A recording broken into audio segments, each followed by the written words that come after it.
I am from Granville, and music has always been a part of the culture of this community. In 1883, Dr. Page started a private school here in Granville, and that is the first that we have records of. And they had music lessons.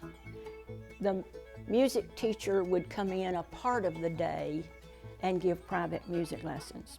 During the time that we were a riverboat town, the music teacher would ride the riverboat to Granville, and they would pay for her to stay in the Duke Hotel, and she would give private lessons to the people in the community. We have a program here in the museum that shows her class and a performance that they did in 1914, and there were 18 children in her class.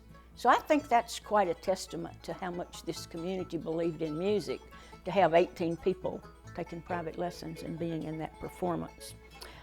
There were 3 private schools here at one time, and all 3 of the private schools had music as an important part of that.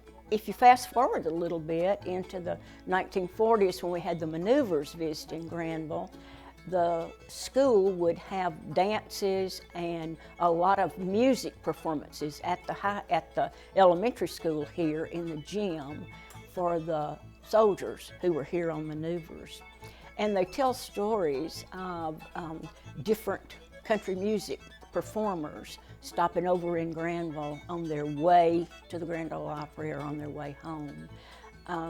So some pretty well-known people have performed here in Granville.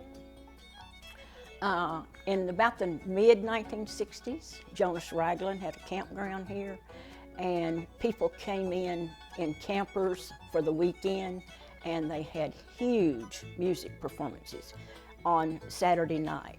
Most of the time it consisted of people sitting around picking and singing, so it wasn't always what you might refer to as a performance, but it was certainly music.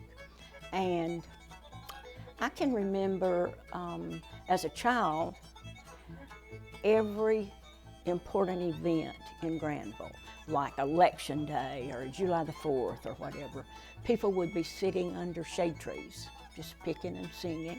Sometimes there'd be a little dancing in the street too, a lot of buck dancing. It was just a very common occurrence here. We had a barber one time, known as the Singing Barber. He'd cut your hair. When he got through cutting your hair, he'd pick up his guitar and pick a little and sing to you. So it's certainly always been a part of this community.